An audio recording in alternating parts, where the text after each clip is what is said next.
Shalom and welcome to another in our series of podcasts from Temple Beth Am, a dynamic center for conservative Judaism in Los Angeles. This is a recording of a Shabbat teaching by Rabbi-Cantor Chorny.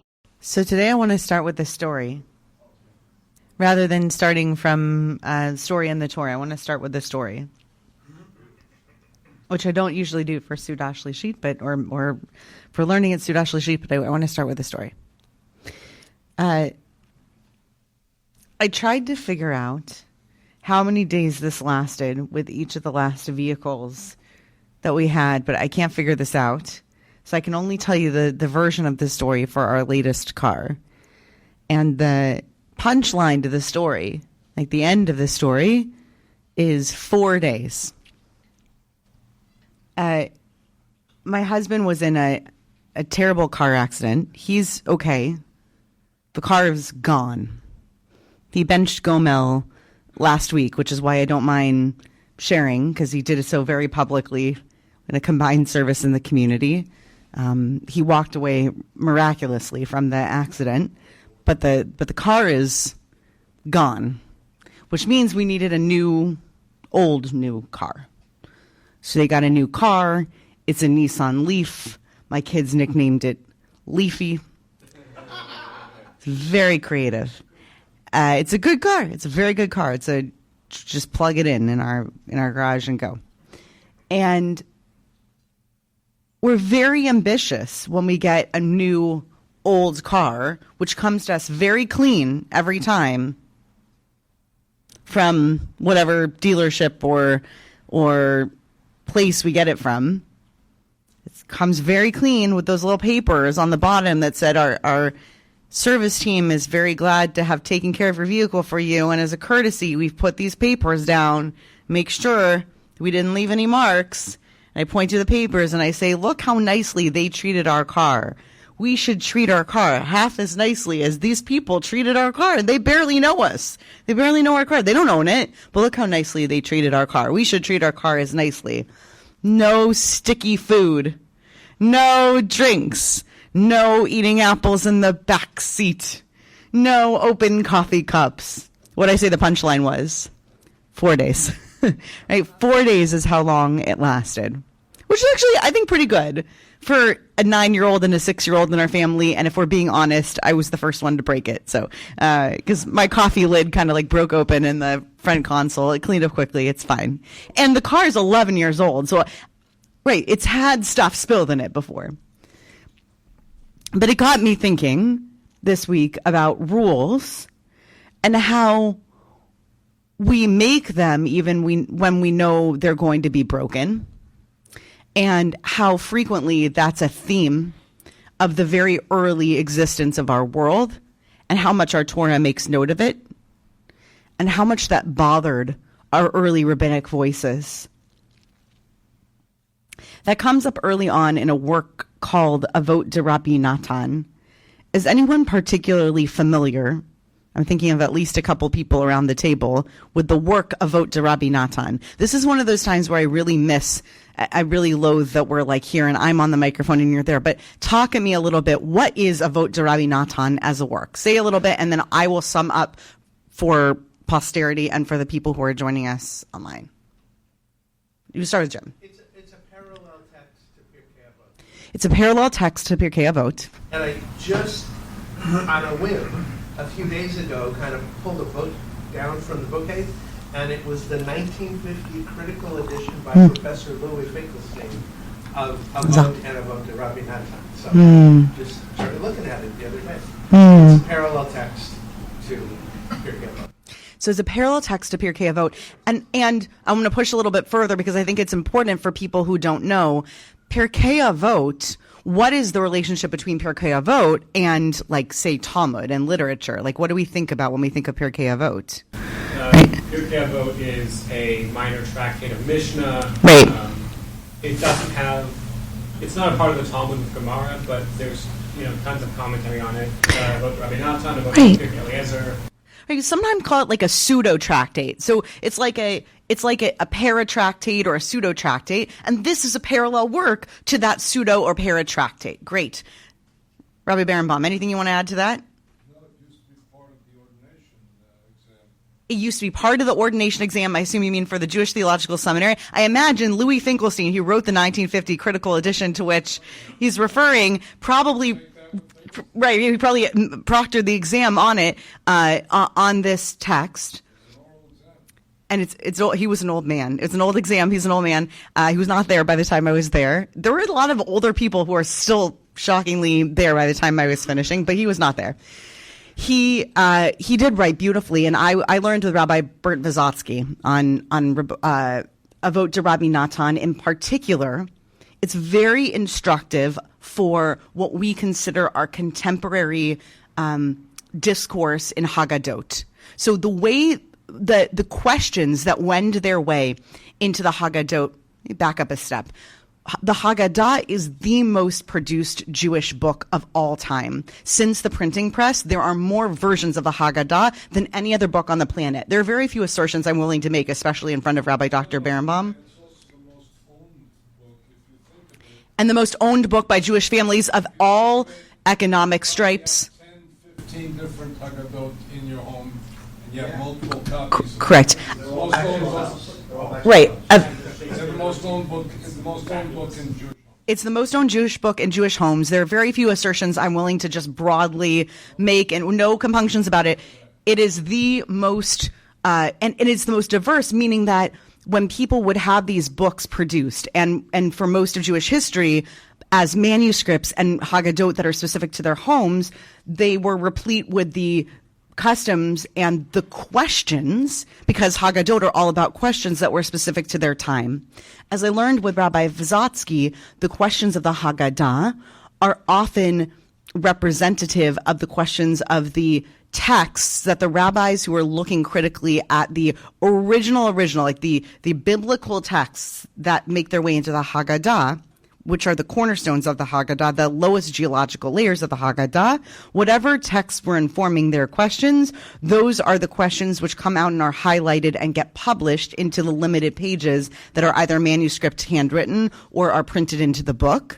And Avot de Rabbi Natan is one of the pieces of pseudo Mishnaic literature that makes its way into many of our contemporary Haggadot from the last 100 to 150 years. So we wind up with a lot of questions. So when you think about the types of questions that get asked, a lot of why questions, that's the vibe that Avot de Rabbi Natan asks. Why? It's a little bit Kohelet-esque. Why do teachers bother teaching? Right? Why do students bother learning? Right? It's a little bit. I've been wondering that lately too myself, like why, a lot of existential crisis questions, and they have a very big existential crisis question on Parshat Noach that reminds me of my question of why I bother setting a rule not to bring food or drink in my car every time I start up with a new used vehicle. The general narrative voice of Avot de Rabbi Natan, not a specific rabbinic voice, says, Asara darot me Adam ve'ad Noach. There are 10 generations between Adam, Harishon, as Joel Elkin said yesterday, Kligfeld. No one gets from the sketch yesterday. He named him Kligfeld. It was very funny. It was a very funny sketch yesterday on Simchat Torah. If you missed it, it was very good. There were 10 generations between the very first human being and Noah. And he married Chava. Yeah, that's right. The first generation. There are 10 generations. Why? Asks Avot de Rabbi Natan. V'chi ma hutzrach. What was it even necessary for? Lava'e olam lechach el lamdecha. It comes along to teach us something. Why did God bother? Why was it necessary? That's a simple question. What was it necessary for? Why bother? Why does Avot de Rabbi Natan ask this question? Why bother even having 10 generations between Adam and Noach? What's the underlying question here? Why bother having 10 generations between Adam, Harishon, the first human being, and Noach? Give people a chance to show that they do something useful. to give people a chance to show they're doing something useful, but you're answering the question. I'm asking, why are they even asking the question? That's a big question. Why bother letting 10 generations of people live? Why are they asking the question? What's the question behind the question? Why would we ask a question like, why did we allow 10 generations of people to be created? You know, like, what's the question that they're assuming? Do you see what I'm saying? Does it have to do with the idea of God knows everything, God knows this is going to happen, so why is he even bothering to change his mind if he knows that this is going to happen? And Okay. The same thing about why does God let the Jews be slaves for this amount of time and then send Moses? Why doesn't he just eliminate the whole thing? Okay, if God is omniscient and prescient, if God knows and God has a plan, forget about will. If God has a plan and God knows that plan is to destroy a generation of that is the generation of Noah, why did God even bother making 10 generations? Great answer. We're going to get to your, I promise we'll come back to that answer, but why let them live? Anyone else want to take a stab at that question? Mind the question. I'll come back to you in a second. Yeah. To create the parallel that we have with the next 10 generations, that's going to bring us to Abraham. So to create a parallel, great. It's great literature. To create a parallel with the next 10 generations, that's going to give us Avram, right? A generation is roughly, we say 25 years according to the Tanakh. We say 20 years, something like that. Right, it's all different. But we say roughly speaking, right, it's going to give us a few hundred years and it sort of turns over a new leaf, a new generation. And literally it gives us a nice parallel to the next huge chapter in a metaphorical sense in our people. Also in the text, Adam Rishon has individuality, is a character Sure. in Breshit, and Noah is a character in Breshit. Everybody else is a statistic. Great. In between. In other words, what are you wasting us with statistics when you're developing? Great. So the question is, the narrative? the great question is, we really get to know Adam.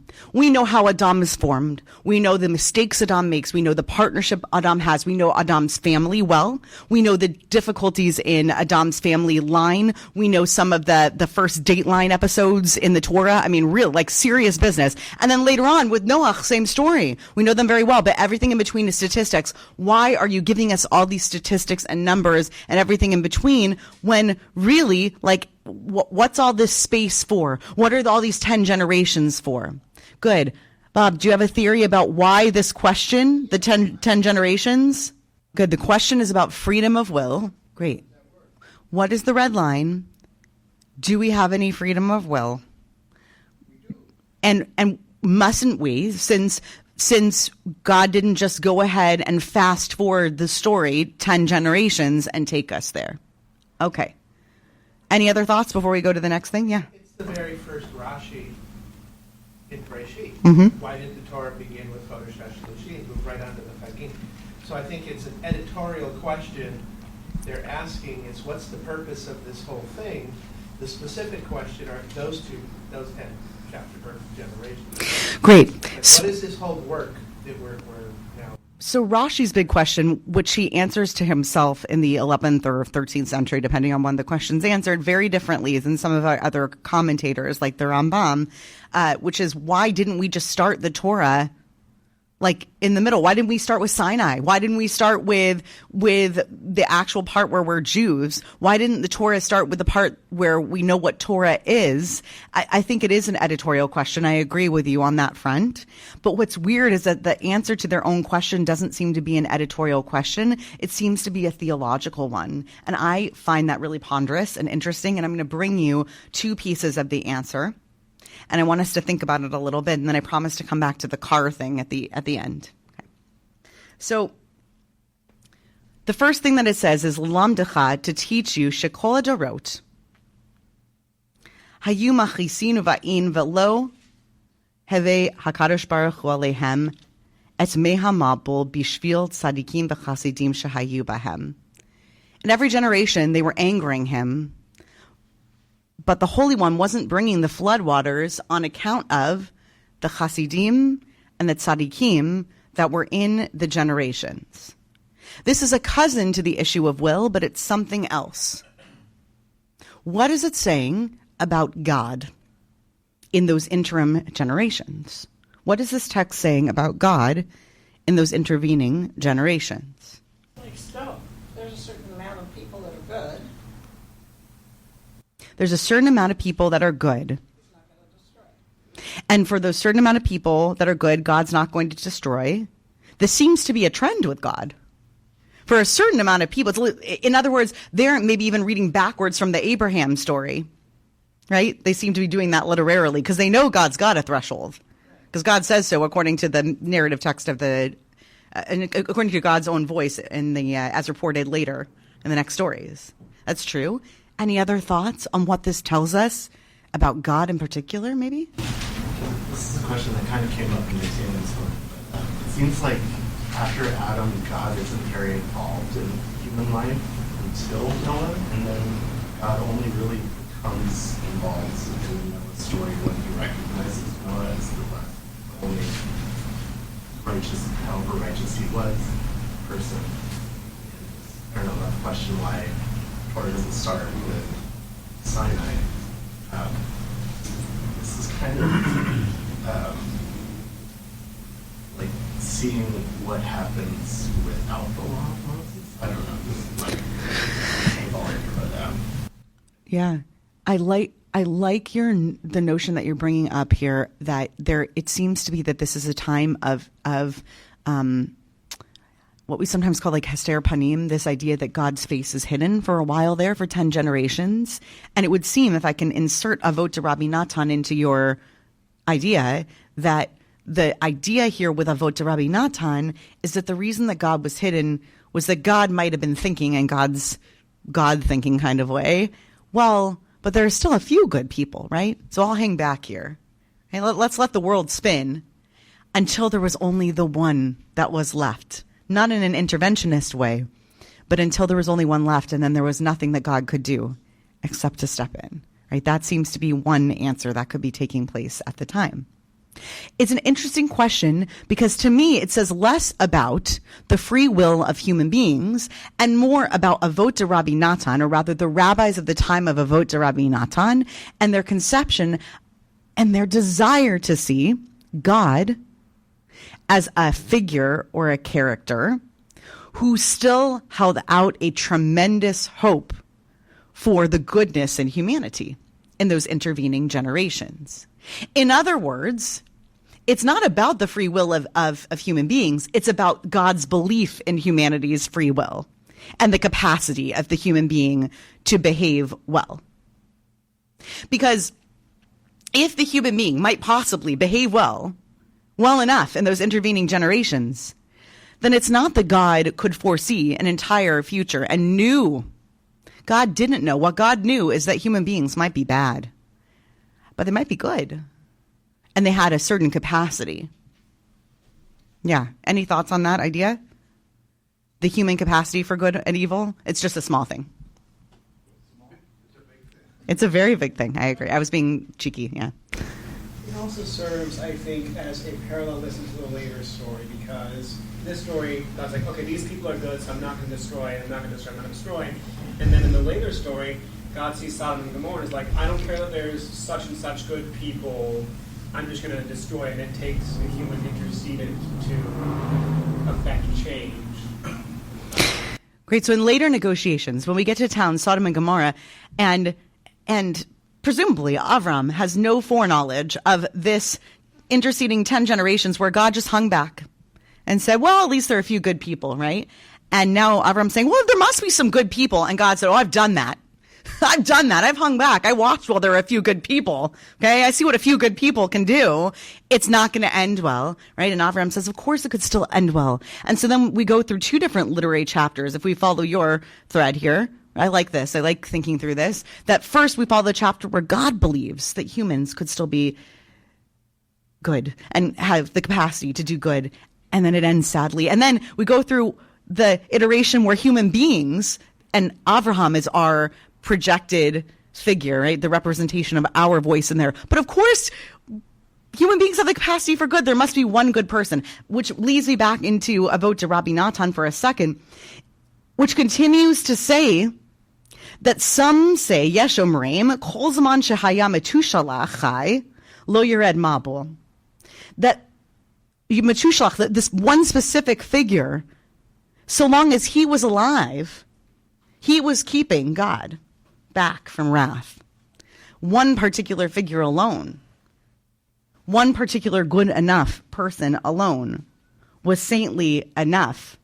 And that even when Metushalach died, that we see that there are still Shivat Yamim Lechar Mitato, because we get proof if you want to look at it, it's chapter 7, verse 10. Vayehi l'shivat yamim matevan shel shivat yamim halalu, etc., etc. Ele yemei avilo. That's what the text says. These were the days that were given to mourn him. Ele yemei avilo shel tzadik.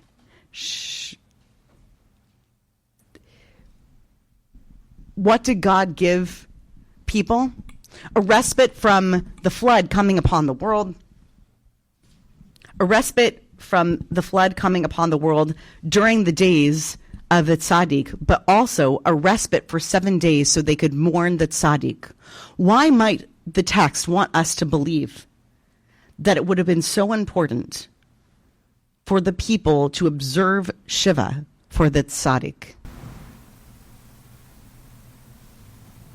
Well, they want to reinforce the notion of mourning.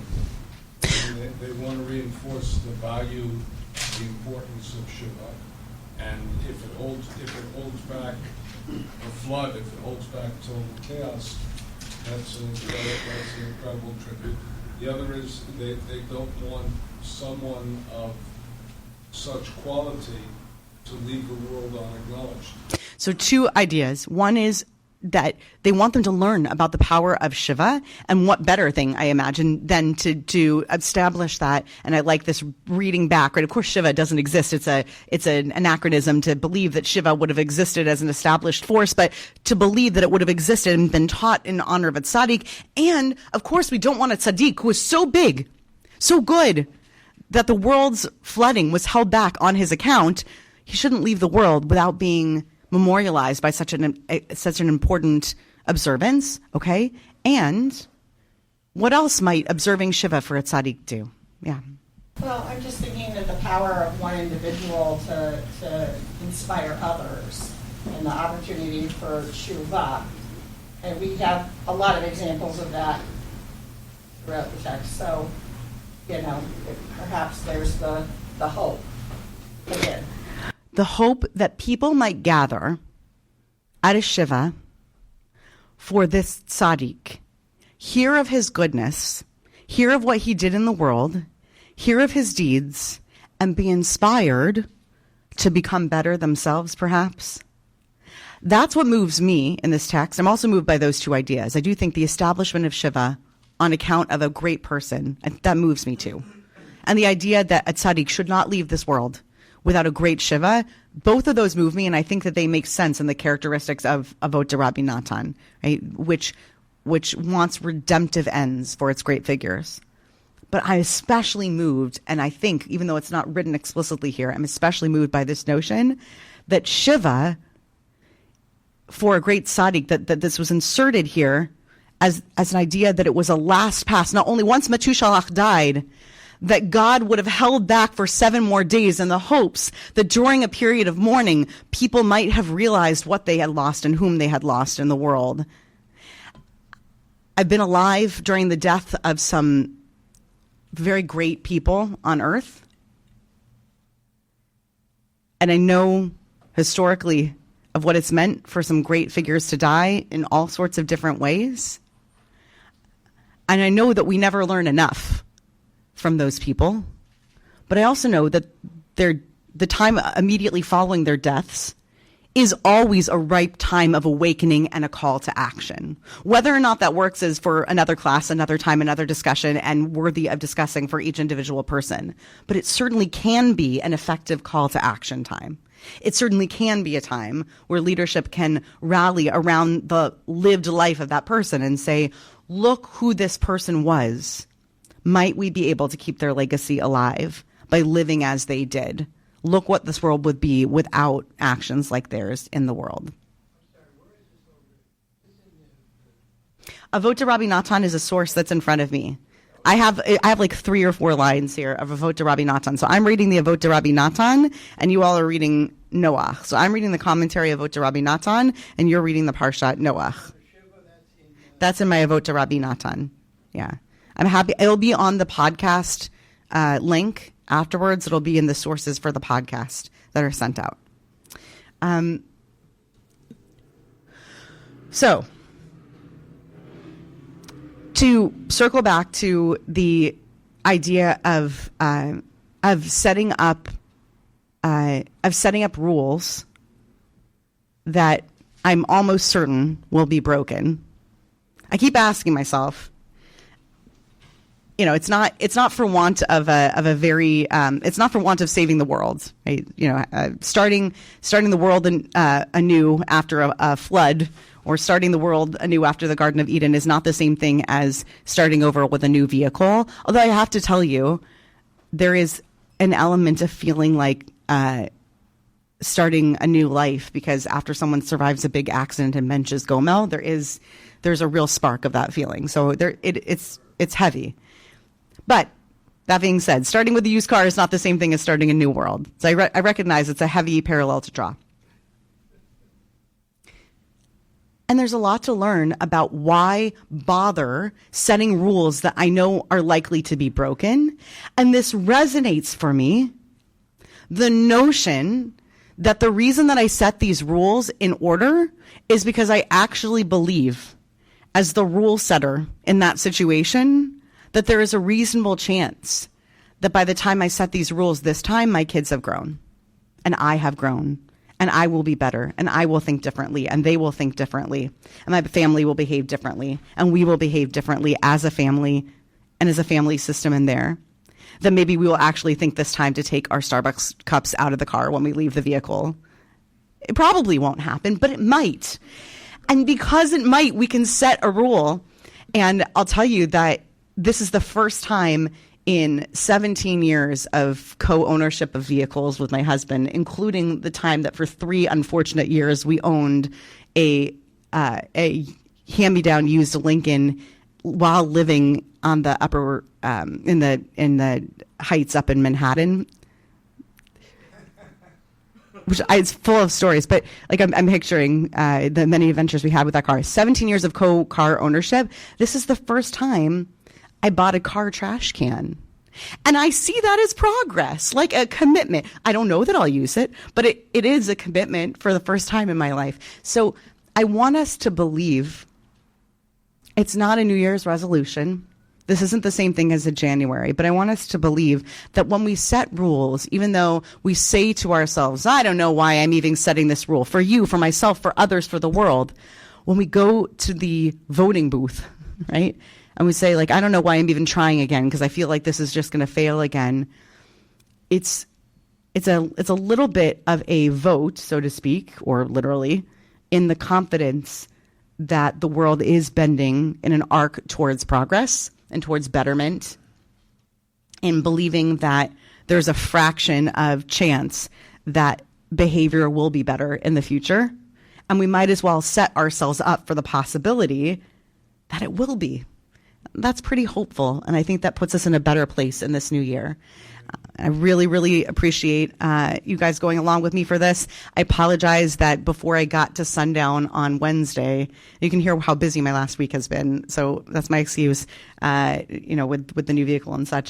So I apologize I didn't get the sources sent out or even copied out enough, but I will send it out with a podcast, so if you want to look at the Avot de Rabbi-Cantor in depth, you can. And it was good to learn with you. You have been listening to another in our series of podcasts from Temple Beth Am, a dynamic center for conservative Judaism in Los Angeles. If you enjoy these podcasts, we invite you to write a review on the Apple Podcast site or wherever you get your podcasts.